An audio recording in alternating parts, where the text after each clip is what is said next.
Assalamualaikum warahmatullahi wabarakatuh. Perkenalkan, nama saya Salwa Mahmuda, perwakilan dari Mandua Kota Payakumbuh. Saya akan menampilkan bakat MSQ, Musabaqah Syarhil Quran. Saya ditempatkan sebagai pemateri atau yang memberikan ceramah pada MSQ ini. Judul MSQ saya yaitu Pandangan Al-Quran terhadap Realitas Hoax. Bahwa kecanggihan alat komunikasi itu bisa membawa dampak positif di samping dampak negatif. Contoh yang paling aktual adalah realitas hoax dalam media sosial yang mampu memancing konflik di antara kita. Allah Subhanahu wa Ta'ala mengingatkan kita, jangan sekali-kali memandang penyebaran berita bohong itu hal yang kecil atau remeh. Ketahuilah, itu adalah masalah besar. Sebuah surat bahwa Indonesia merupakan negara yang sedang mengalami masalah serius terkait penyebaran berita palsu dalam media sosial.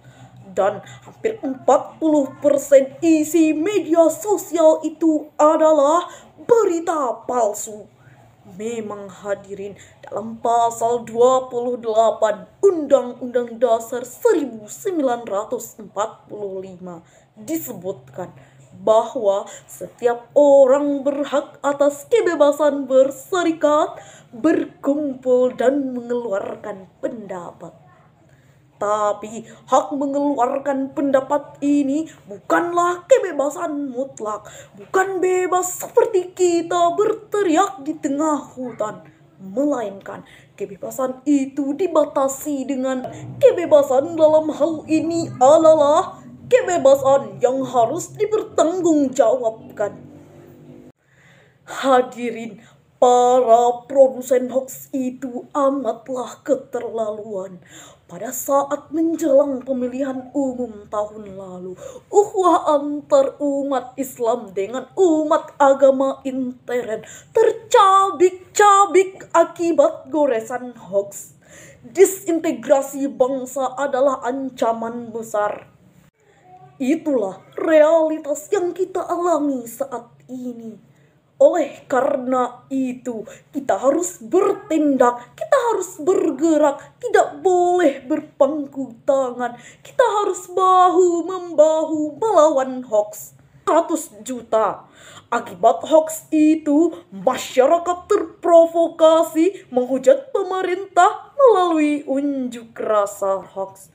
Liputan6.com pada tanggal 15 Januari 2022 melaporkan berita yang sangat-sangat memprihatinkan, yaitu adanya 27 kasus hoax selama masa pandemi.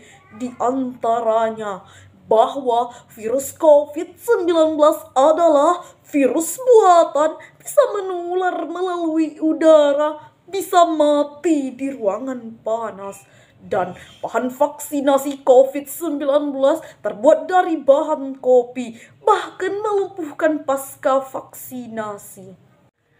Dalam tafsir Al-Azhar, karya Profesor Hamka dijelaskan bahwa turunnya Al-Hujurat ayat 6 ini berkenaan dengan kisah Bani Mustalik, yaitu mereka dituduh membunuh Al-Walid, seorang utusan Nabi, untuk menarik zakat.